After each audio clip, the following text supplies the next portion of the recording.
So guys, how to motion track a object in CapCut? It's really simple.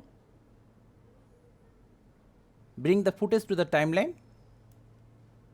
Then we will need a second object to attach with our motion tracker. That could be a sticker or text. It's totally up to you. Let's add a sticker. Left click, drag and drop. Expand it. Let's resize and position it. Move the playhead to have a clear look to our subject. This seems like okay. Position the arrow.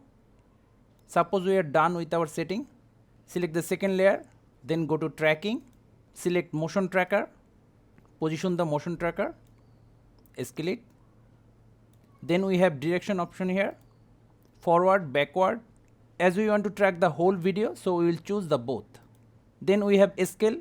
If we check it, our object will change its size or scale according to our object distance.